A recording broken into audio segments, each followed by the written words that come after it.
Hello, my name is Monica Commandur. This video is the recording of a PAM remote advice coaching for the Kousba municipality in Lebanon.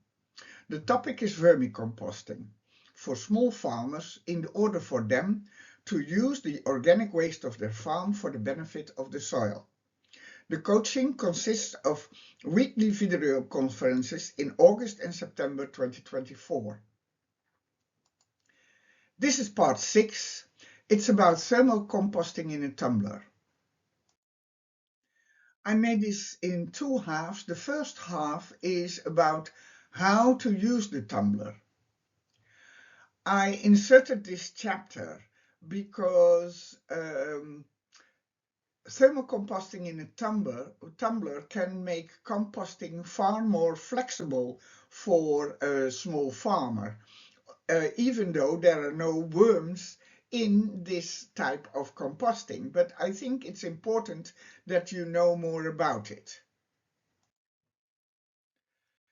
If you look at the internet and you have more green materials than brown, then there are many solutions of which I have given some pictures here. For example, a solid plastic bin, a vermi hotel, or a set of trays. I like them very much. However, I think that these solutions are more for private urban household and not for a farm. A solid plastic bin does not fully guarantee the required aeration for the thermophilic phase, and this is very important for a commercial farm.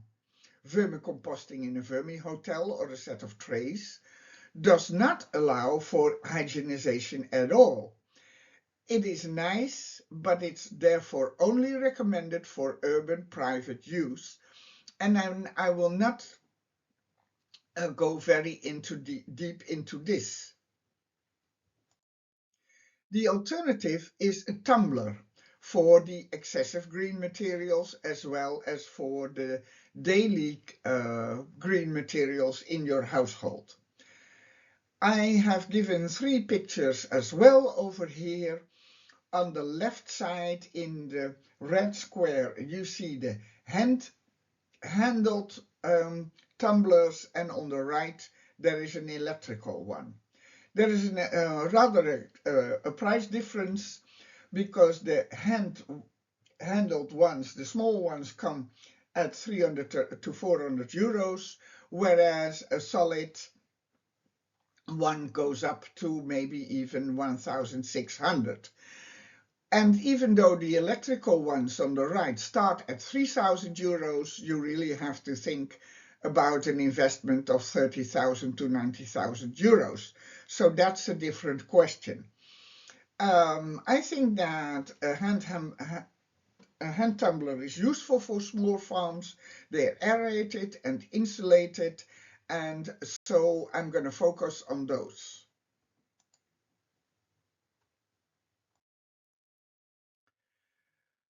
A tumbler for the thermophilic phase. The advantages. First of all, there is no need to fill up the tumbler up at once. Even more so, it is better to do it daily, bit by bit. You can start working with low carbon additions of 10% and up. So in the odd seasons, you can work with it as well. It is insulated, therefore it is fairly independent of environmental temperatures. There is a quick composting stabilization. Up to 12 weeks it is stable. And there is a fast reduction of volume down to 10 to 15%, which gives you an advantage if you need to transport it afterwards.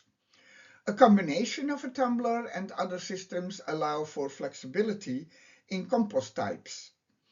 I will go further into that, especially when I talk about when the term tumbler comes in handy for special materials, as in your case, where you have remains from the olive oil production and citric trees. Disadvantages of the tumbler are that it is too hard for worms to survive, so there is no vermicomposting inside the tumbler, and a solid tumbler comes at a price. Here there are the specifications of the Jura hand tumblers. I don't want to advertise for this specific brand, but recently it was called the best in Europe, so I give it here. It comes at 3 sizes, made for 3 different types of households. The first one is for a small urban household, 125 liters. 270 is for a rural household with a kitchen garden, and the 400 liter is meant for a small farm, a school kitchen, or a restaurant. Here you see a picture of the 400 liter. It has 2 separated compartments and an extra handle to turn the tumbler. Underneath there is a space for a wheelbarrow to collect the compost, and on the floor there is space where you can put a tray to collect the dripping water. As a reminder, on the bottom I have given the equation, because moist organic waste and thermophilic microbes and fresh air are transformed into heat, water that drips down, carbon dioxide that evaporates, and what remains is 10 to 15% compost or pre-compost. Here is an example of flexible management of a flexible management strategy. First, you make 1 or more compost pile bins depending on the quantity of brown materials that you have, and you add your green materials. Next, so you consider a tumbler for the excess green materials, the unusual materials, and the daily kitchen waste. And if you are in doubt about what size of tumbler you need to purchase, buy the larger one. As said, they don't come larger than the one that is shown here, because otherwise you cannot tumble it anymore by hand. Here I have given some links to how to make such a tumbler. It's Swedish, so it arrives in a flat pack, and you have to do the assemblage by yourself. Here this mister is assembling the smallest one, the 125 liter, and there is a YouTube video. What is important is that if you buy this one or any other one, that you look at the necessary qualities of a tumbler. You want it to be weather resistant on the outside, because it will be outside year round. You want rust and damage resistant on the inside, because in itself composting is an acidic process and you do not want it get damaged very fast. It needs 2 compartments, because you need 1 compartment to fill up and another one for the compost to ripen. It needs to be easy to tumble, otherwise you will forget about it. Of course, it needs to be rodent safe. The larger models have enough space to allow a wheelbarrow underneath for emptying a compartment. The smallest one is made to make it light, so you can carry it around easier. Anyway, note that the tumbler that I show you is insulated to protect against fluctuated environmental temperatures, and at the same time the content is well ventilated but protected against draft and rain. You do not need to throw away anything, because the packaged material can all be used for composting. Here is an instruction for starting up, also a video link. The smallest model has only one lid, but as you can see on the inside there are two compartments. You can see the ventilation hole inside. This gentleman is currently filling it up with some sawdust. That's what you start with a few handfuls of sawdust. And next to the bag of sawdust, you see the bucket where he has his green materials from the kitchen. Basic instructions for starting up. You make a start with, for example, 10% sawdust or the cardboard from the packaging. You know that there are two compartments, and you use only one compartment at a time for filling up. After each filling, you always give it a brief tumble. You check and adjust the moist and tumble for at least 3 minutes, for example, twice a week. The most important troubleshooting is when starting up that it does not heat up after the first few tumbles, and even the next day it has not heated up. It means there's a lack of content.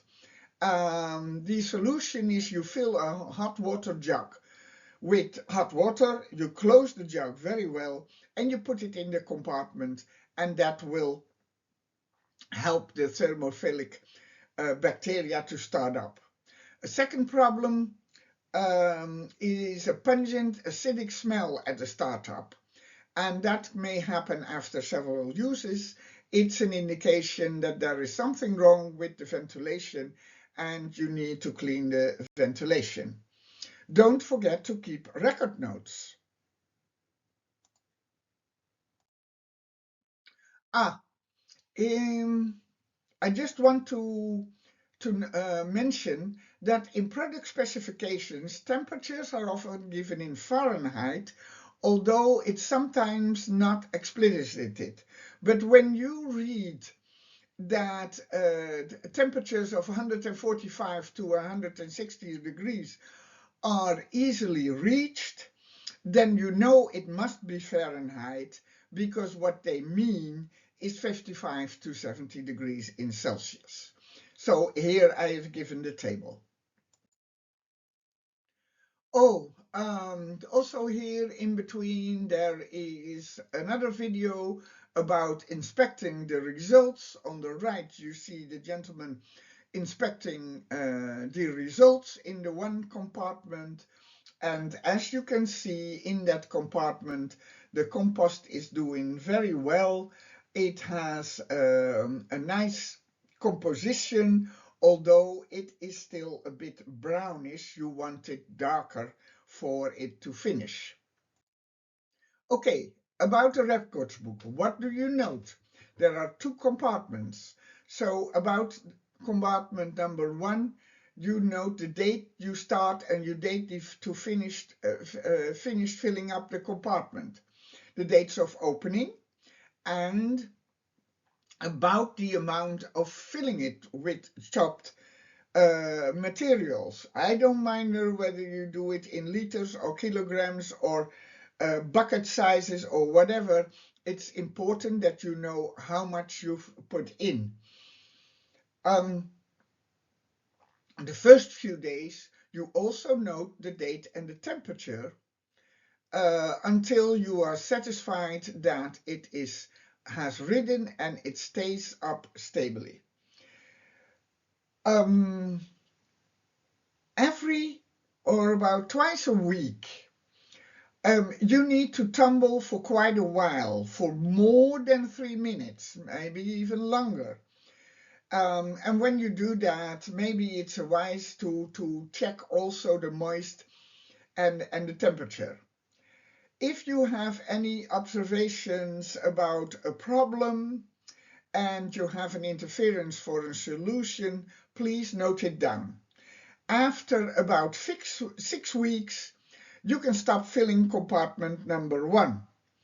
And after that, you only continue to check compartment number 1 You observe if anything goes wrong, but if not, you just allow the compost to ripen. After about another 6 more weeks, you can pre-harvest the compost, the pre-compost, and clean the compartment. Don't forget to clean the ventilation. Compartment number 2, you use similarly as number 1, and so you start 6 weeks later. That is, after you stopped filling compartment number 1, you start with number 2. So in this way, every 6 weeks you have a load of pre-compost which is stable and ready for further use. What else can go wrong? Well, you check the temperature regularly in both compartments, and of course you check for overheating. If you think it's too hot, or you fear that, turn the tumbler more often and or for a longer time than I have given you. It may also speed up the composting process.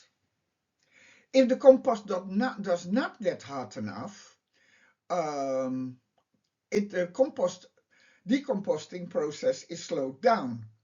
Either you must turn less often, or if there is just a little content, you may adding a hot jug may help to rise the temperature.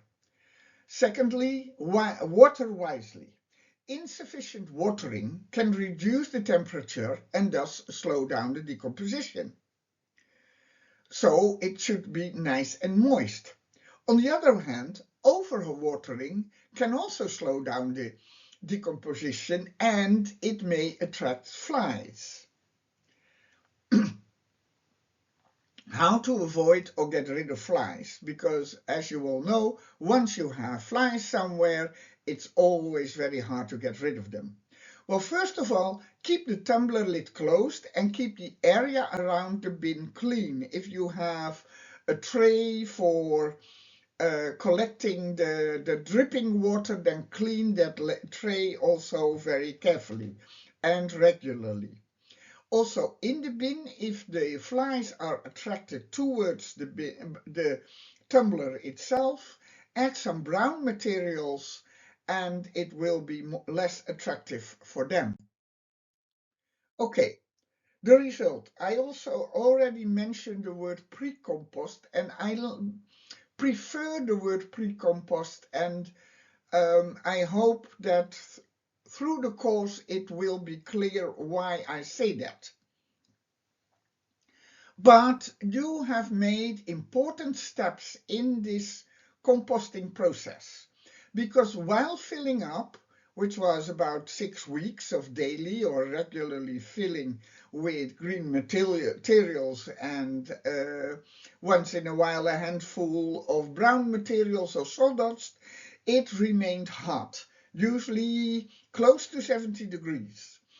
So that means that there was abundant activity of aerobic thermophilic microbes that killed all the pathogens and seeds of herbs and insects, eggs, etc. But after the 6 weeks, you are left with an unstable organic product full of nutritive elements. It needs to ripen a bit. So after 6 more weeks of no more filling up this one, it gradually is not so hot anymore. Probably the temperature will slowly go down to less than 55 degrees or even down to 35 degrees. And then you have a stable organic compost type product full of nutritive elements. However, you may have a low carbon-nitrogen ratio depending on how much sawdust or brown materials that you added. Of course, you have to allow the harvested product to cool down outside the tumbler until it's less than 27 degrees before you use it any further. Here I bring back Dr. David Johnson's slide as a reminder. So what we saw, that was, as you see on the left side, the temperature scale in Celsius. If you look at the temperature scale from 55 to 70 degrees, what you see is a lot of pink bacteria. These are the thermophilic bacteria killing the pathogens, the herb seeds, and the insect eggs. And you see, when you look at 55 to 65, a lot of blue bacteria, which are decomposing the carbon that is inside. So you really need to have some carbon inside, although it can be a low percentage. There is also some activity of the yellow ones. These are the protein breakers, but when it gets a bit overheated, as you can see at 70 degrees, the yellow ones overtake, and that means that there are anaerobic protein breakers taking over. You don't want that. And by adding brown material, tumbling more, etc., you want to stop the anaerobic process and allow it to go down to be strictly aerobic. Okay, that's the first 6 weeks. Then after 6 weeks, you close it up, and then gradually the temperature goes down.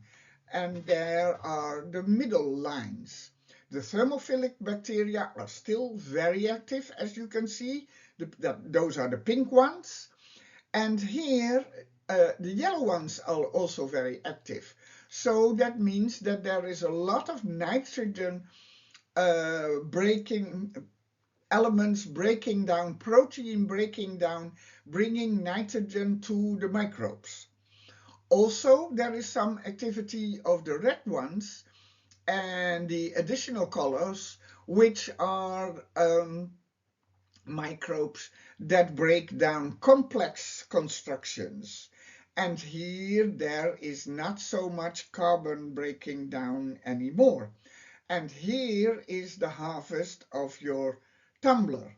So it has not been gone to the process in the lower temperatures as we discussed in the what is going on in the pile bin for most of the time. Okay, but this was just a reminder. We come back to it anytime we need. Let me summarize the quality of the pre-compost. I like to keep on calling it pre-compost. The positive is that it's hygienic due to the thermophilic processes, in particularly when the temperatures were up to between 55 and 70 degrees. There is sufficient decomposition of the administered carbon between 55 and 70 degrees. The thermophilic process is continued, and at the same time there is sufficient protein decomposition when the temperature is going down between 35 and 55 degrees, and it is stabilized for the temperature. That means that it keeps on going down. Attention should be given to the fact that there is still insufficient decomposition and microbe transformation of the complex structures. The thermophilic bacteria have killed all those contaminants, but the residues are still there. And there are other microbes that still need to work on neutralizing these residues. Also, the complex structures containing iron, copper, zinc, and phosphorus are not yet sufficiently broken down. There are other microbes that need to do that. And there is insufficient support for the improvement of fungal activity in the soil, as there may be a low carbon-nitrogen ratio. So for further compost ripening and increasing carbon nitrogen ratio, further ripening may be important, and there the worms come back in. Here a reminder about the fungal situation. If you are in the situation where you have a farm where you have grown a lot of vegetables, grasses, crops, bushes, olive trees, etc., then the fungal situation in the soil might vary. And if you use this pre-compost, as I call it, directly on the soil, and there are insufficient fungal structures and microbe structures to pick it up, the full content of the nutritive elements will not be picked up. And one of the solutions for this is allowing for further ripening by increasing the carbon-nitrogen ratio and adding worms. Okay, how to do that is part of the next half. Here we continue with just finishing up this half. Here you can see some sieved pre-compost harvest. So this is what came out of our tumbler after a while. And but it is sieved, so the particles look very small because it went to a very small sieve. Here a summary of the comparison: a tumbler, which they call in vessel here in the table down below, versus an aerated pile bin. Tumbler composting leads very fast to stable compost, and that might be convenient for a lot of reasons. But remember, the particles are usually larger than average particle size. There is no vermicompost. There is no carbon decomposition by the worms. And maybe you want an adjustment of the desired carbon-nitrogen ratio by further action. And there is no support to fungi and little support to microbes transformation of the complex materials to allow the plants to grow. In the table underneath, you see it all together. So for a tumbler, it requires some investment. It requires maintenance because every 6 weeks you have to clean it thoroughly. But all in all, it is not that much labor, and it is extremely time-saving if you are in need of compost. Bin composting does not need that much investment or maintenance, and labor is also okay. It takes a long time, and then you get nice ripe compost. And you may wonder, why not take that time? Because you do not need, in many situations, you do not need all that compost year round. You need it in springtime when the growing season starts. So time is not a limiting factor for the bins. Okay. Here there are some references for this video that I've given today. If you have any questions, please send me an email. I will reply to that, or I come back to it in the next video conference. Thank you very much.